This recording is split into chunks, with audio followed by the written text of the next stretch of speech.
जगत बंधु जगदीसा। सुर नर मुनि सब नावत सीसा। और जिसके सामने सुर नर मुनि सब शीश झुकाते हैं भैया, वो इन वनवासी बालकों को प्रणाम कर रहे हैं। मन में संदेह उत्पन्न हो गया। किसके प्रति? भगवान शिव के प्रति। और प्रारंभ में आपको मैंने बताया था, माता ने पूछा ये खोपड़ियां किसकी आप पहने हो? तो भगवान शिव ने बताया था देवी आपकी ही है। अब आपको यहां से समझ में आ रहा होगा कि पति परमेश्वर के प्रति संदेह ही खोपड़ियों में, माला में एक एक खोपड़ी जो पड़ी है, वो किसी न किसी काल में माता ने अपने पति के प्रति संदेह उत्पन्न किया होगा, उसी का परिणाम है। मन में विचार करने लगी, विष्णु जो सुर हित नर तनुधारी, सौ सर्वज्ञ जथा त्रिपुरारी। मन में संदेह तो उत्पन्न हो गया, लेकिन कुछ कहा नहीं, कुछ ऐसा नहीं कहा भगवान शिव से। लेकिन भगवान शंकर तो भैया सबके मन की जानने वाले हैं। यद्यपि प्रगट न कहो भवानी, हर अंतर्जामी सब जाने। प्रगट में वैसे तो कुछ नहीं कहा, लेकिन भगवान शंकर भैया सब कुछ जान गए। और माताओं का भी एक गुण भी होता है संदेह करना। तो भगवान शंकर ने कहा, देवी जासु कथा कुंभज ऋषि गाई, भगत जासु मैं मुनि ही सुनाई। जो कथा कुंभज ऋषि ने गाई थी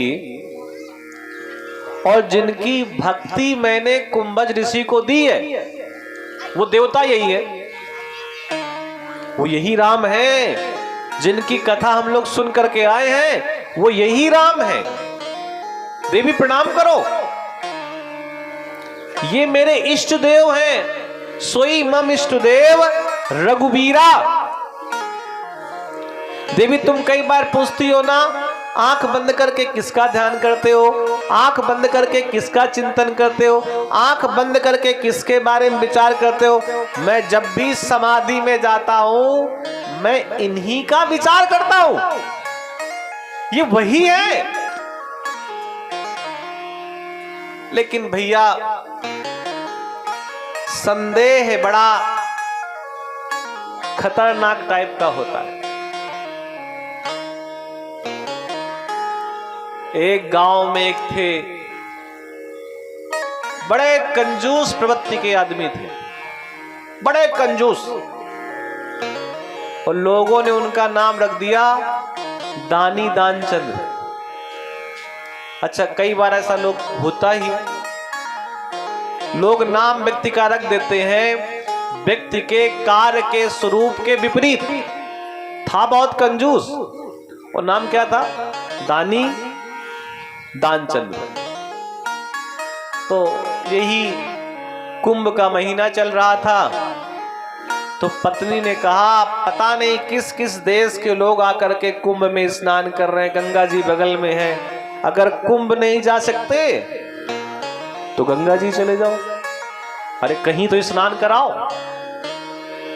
उसने कहा गंगा में स्नान करने जाएंगे, वहां पंडित जी बैठे होंगे, उन्हें कुछ देना पड़ेगा, गाड़ी से जाना पड़ेगा, कुछ खर्चा हो जाएगा, कुछ प्रसाद लेना पड़ेगा, उसमें पैसा खर्चा होगा, और इतना खर्चा अगर हमने कर दिया तो हम तो मर ही जाएंगे। अच्छा, कंजूस बहुत था। तो पत्नी ने कहा ऐसा करो, गंगा जी पैदल चले जाओ, भाई किराया लगा करके नहीं जाना चाहते तो पैदल चले जाओ। उसने कहा देवी तुम्हारी ये सलाह बहुत अच्छी है, पैसा बच जाएगा। अच्छा, भगवान विष्णु ये लीला वहां से देख रहे हैं बैकुंठ से कि कैसे कैसे लोग हैं, गंगा स्नान करने के लिए भी जाने के लिए तैयार नहीं। अब बेचारा गंगा जी पहुंच तो गया पैदल पैदल 20 किलोमीटर, केवल 20 रुपए ना खर्चा हो इसलिए 20 किलोमीटर पैदल चला गया। अब वहां सोचा अगर घाट में स्नान करेंगे तो यहां कुछ न कुछ देना पड़ेगा, तो उसने विचार किया घाट में स्नान नहीं करेंगे, मरघट में स्नान करेंगे। कई लोग ऐसे होते हैं, बोले घाट में करेंगे तो पंडित जी को देना पड़ेगा, मरघट में कर लेते हैं, यहां क्या किसी को देना। कपड़े उतारे, एक जगह इकट्ठा किए। अच्छा, भगवान लीला देख रहे हैं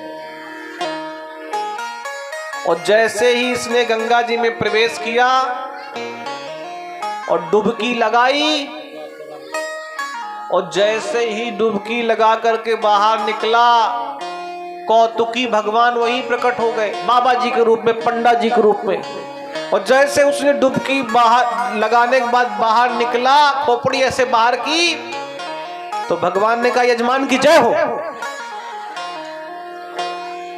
अब इसने झांक करके देखा कि हाँ, पंडा ने मरघट घाट भी नहीं छोड़ा। इसने कहा जय वैसे काम नहीं चलेगा, दानी दानचंद ने कहा। तब तक भगवान बड़े कौतुकी, भगवान ने कहा ओम विष्णु विष्णु विष्णु, और तुमने इतने रुपए का संकल्प लिया।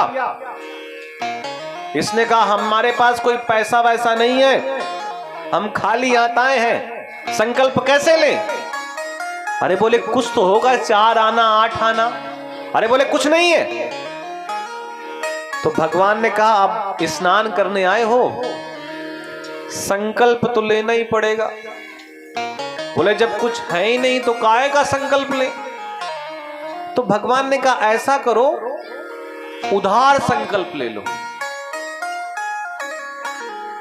तो उसने कहा ये ठीक है। दानी दानचंद ने सोचा ये उधार वाला मामला ठीक है, तो उसने संकल्प में 50 पैसे और बोले उधार का संकल्प, और वही संकल्प दे दिया।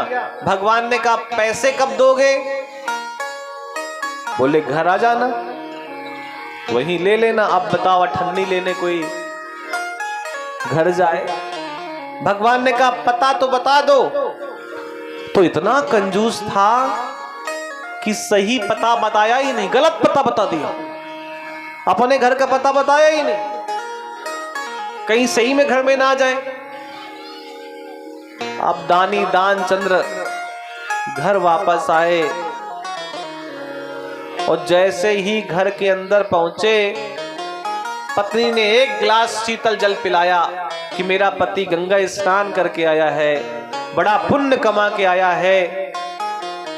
उसी समय बाहर से किसी ने कुंडी खटखटाई, तो दानी दानचंद ने कहा देख करके आओ देवी कौन आया है। अब वो जब दानी दानचंद की पत्नी बाहर गई तो वही पंडा भगवान द्वार पे आ गए। भगवान ने कहा यजमान की जय हो, कहां है दानी दानचंद्र? तो पत्नी ने कहा काहे के लिए पूछ रहे हैं? बोले वो संकल्प में उन्होंने अठन्नी ली थी, वही हम लेने आए हैं। पत्नी ने अंदर गई और पत्नी ने कहा किसी को तुमने दान करने का संकल्प लिया था क्या? तो दानी दानचंद ने कहा हाँ, लेकिन देवी परेशान मत हो, संकल्प तो उसको हम दे आए हैं, लेकिन पता गलत बताए हैं, आ ही नहीं पाएगा। पत्नी ने कहा स्वामी भले ही तुमने गलत पता बताया हो, वो सही पते में आ गया, द्वार में खड़ा है, अब क्या करें? तो दानी दानचंद ने कहा कह दो यजमान थक करके आया है, थोड़ा बीमार है, जब स्वास्थ्य सही होगा तब हम अठन्नी वापस कर देंगे। पत्नी गई, पत्नी ने कहा कि थोड़ा सा पैदल चल करके आए हैं, स्वास्थ्य ठीक नहीं है, और फिर कभी आना, फिर दान ले जाना। भगवान ने कहा देखो हम बार बार नहीं आते, और अगर यजमान का स्वास्थ्य खराब है तो जब तक यजमान का स्वास्थ्य ठीक नहीं हो जाता हम यहीं निवास करते, तब तक आप हमको अन्न दाल चावल दे दो, हम यहीं खाएंगे, यहीं बनाएंगे, और तब तक नहीं जाएंगे जब तक हमारी अठन्नी हमको वापस नहीं मिल जाएगी। अब ये तो बड़ा घाटे का सौदा। पत्नी ने जाकर के फिर कहा स्वामी पंडा बड़ा जिद्दी है, कह रहा है हमको यहीं भोजन पानी दो, हम यहीं बनाएंगे खाएंगे, और जब तक हमारा दान हमको नहीं मिल जाएगा तब तक हम यहां से नहीं जाएंगे। अब दानी दानचंद बड़ा गुस्सा हो गया, उसने कहा जाओ कह दो जाकर के दानी दानचंद मर गए। केवल अठन्नी न देनी पड़े। पत्नी बेचारी बाहर गई, आंखों में नकली आंसू भरे, बोले क्या बताएं, अचानक स्वास्थ्य इतना खराब हो गया कि दानी दानचंद्र चले गए। भगवान ने कहा मेरा यजमान मर गया। भगवान ने कहा तुम गांव की नई बहू, तुम कहां लोगों को इकट्ठा करोगी, बताओगी, कैसे बताओगी दानी दानचंद्र मर गए। तुम चिंता न करो, हम पूरे गांव में बता करके आते हैं कि दानी दानचंद्र मर गए। अमित रूप प्रकटे तहि काला, और भगवान ने पूरे गांव में हल्ला मचा दिया कि दानी दानचंद्र मर गए। गांव के लोग इकट्ठा हो गए, लकड़ियां कट करके आ गई, बांस कट करके आ गया, सैया बन गई। दानी दानचंद्र को सैया में लेटा दिया गया, और दानी दानचंद्र इतना कंजूस है, मरा नहीं था जिंदा, लेकिन देना ना पड़े इसलिए सैया में भी लेट गया। गांव के लोगों ने कंडा रख दिया, लकड़ी रख दी, हाथ बांध दिए कहीं उड़ करके जाने ना पाए, और दानी दानचंद्र बंध गया। केवल किस चक्कर में, अठन्नी ना चली जाए। अच्छा ये बात पत्नी को पता थी कि मरे वरे नहीं है, नाटक कर रहे हैं। पत्नी गांव वालों से कहे इनको बांधो नहीं, ये मरे नहीं है। भगवान ने कहा देवी जाने वाला तो चला गया, ये तो तुम्हारा भ्रम है, सबको लगता है मरे ही नहीं है। पत्नी ने कहा मैं सच कहती हूं, ये मरे नहीं है। गांव वालों ने कहा देवी जाने वाले को कौन रोक सकता है, भगवान पीछा कर रहे हैं, अच्छा भक्त है, अठन्नी के चक्कर में प्राण दिए दे रहा है। मरघट में ले गए, लकड़ियां बिछा दी गई, दानी दानचंद्र को उठा करके लकड़ियों में रख दिया गया, मरने के लिए तैयार है।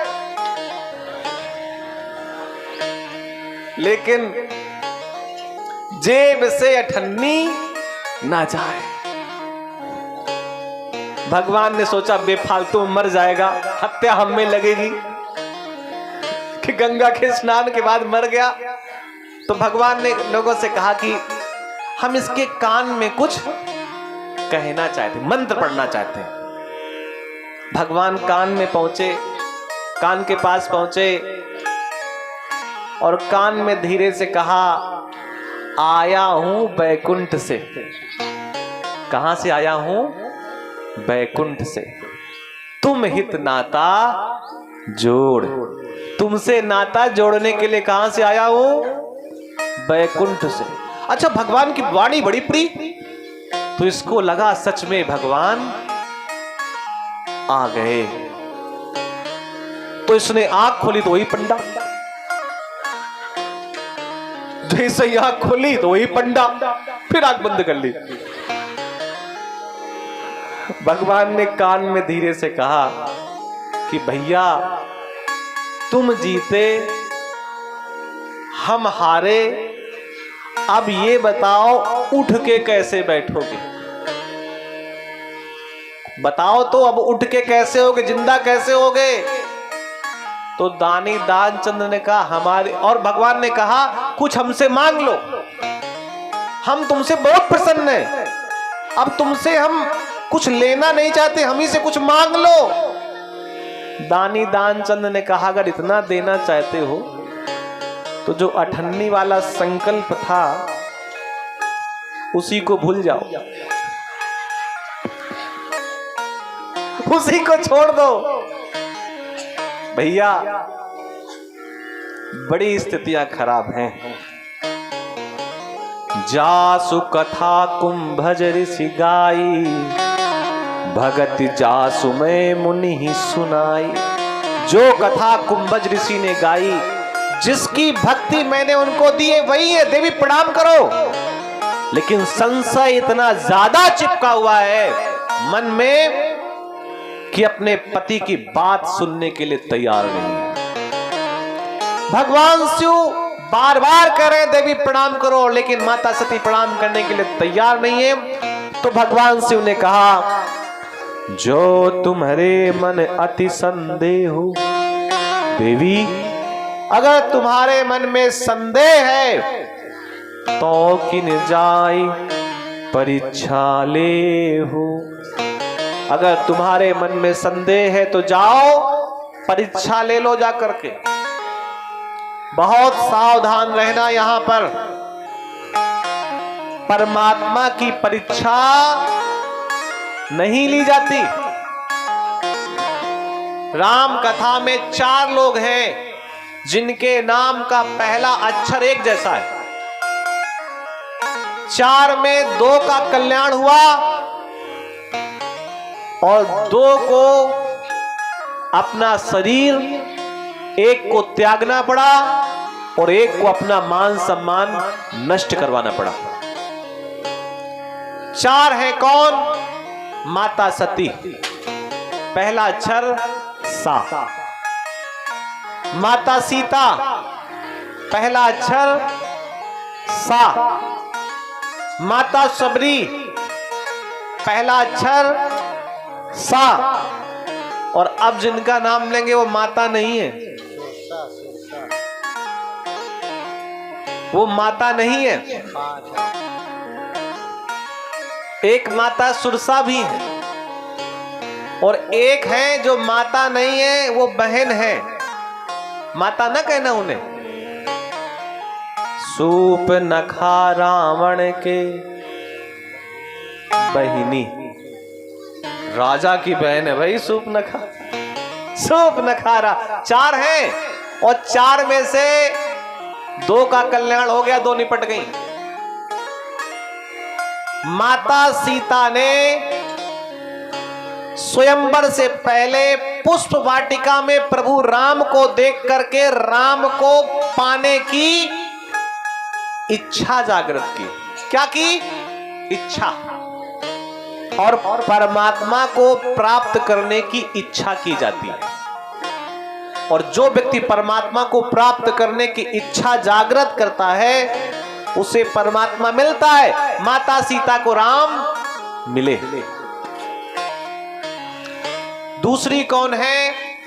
माता सबरी। और माता सबरी ने प्रभु राम को पाने के लिए उनकी कई वर्षों तक प्रतीक्षा की।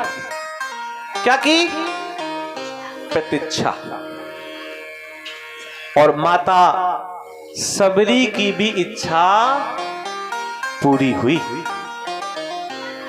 और जो सूपनखा है वो क्या कर रही है? समीक्षा। समीक्षा का मतलब उनको यही नहीं पता चाहिए कौन।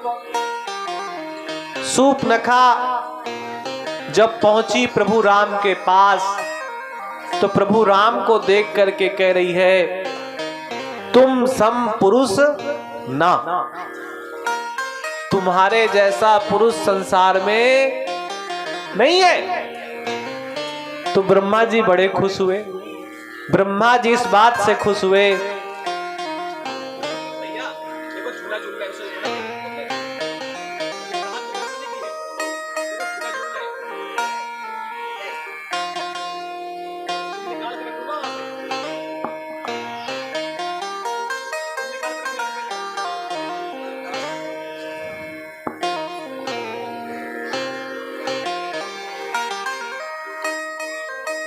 शूर्पणखा प्रभु राम के पास पहुंच करके कह रही, तुम सम पुरुष ना मोसम नारी, मेरे जैसी नारी नहीं है। पहले राम के पास पहुंच रही है। राम ने कहा, मैं तो विवाहित हूं, जिस प्रकार तुम कुमारी हो उसी प्रकार हमारा छोटा भाई भी कुमारा है। अगर तुम कुमारी हो तो मेरा छोटा भाई भी कुमारा है, आप उसके पास चली जाओ। और वो शूर्पणखा लखन जी के पास पहुंची, लखन जी से विवाह की बात कर रही है।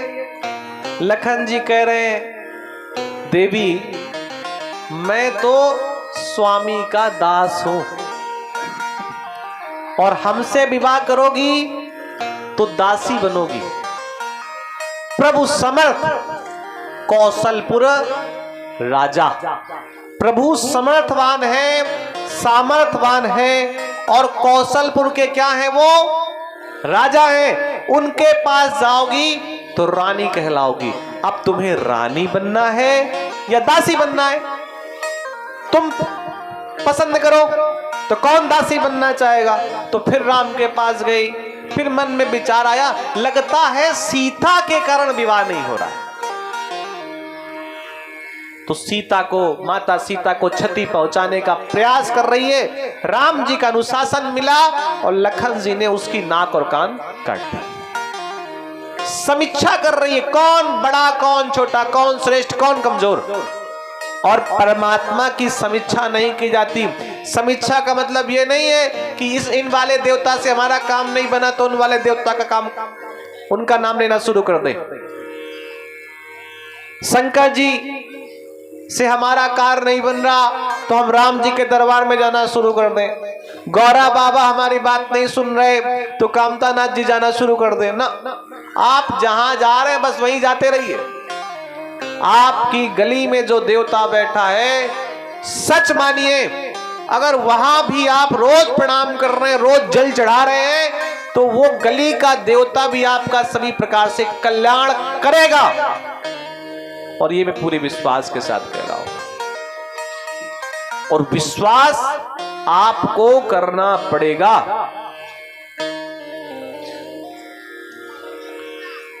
माता सती को विश्वास नहीं है। भगवान शंकर ने कहा, देवी अगर तुम्हें विश्वास नहीं है तो भैया जाओ, चली जाओ और परीक्षा ले लो जाकर के।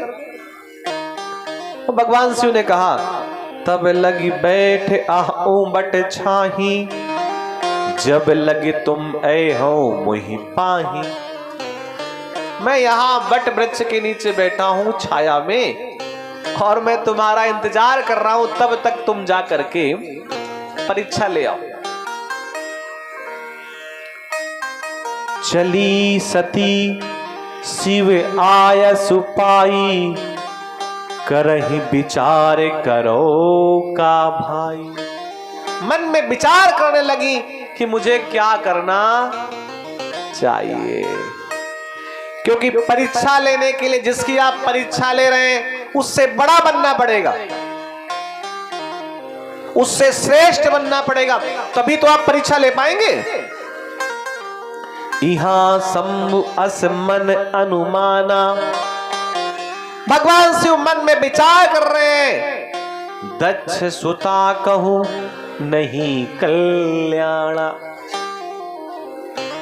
दक्ष सुता का कल्याण नहीं है, क्योंकि वो जगत जो प्रभु राम है उनकी परीक्षा लेने का विचार कर रहा है, कर रही है।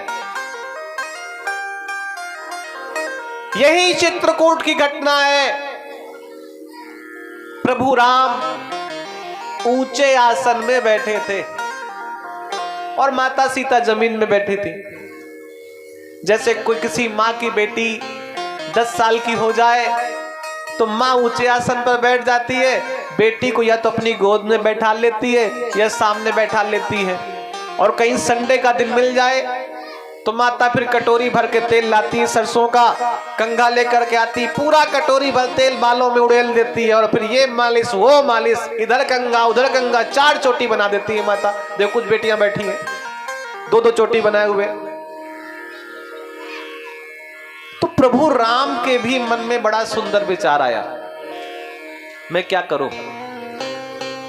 और ये सबको करना चाहिए, जितने पुरुष हैं उन्हें कभी कभी ये प्रक्रिया करनी चाहिए।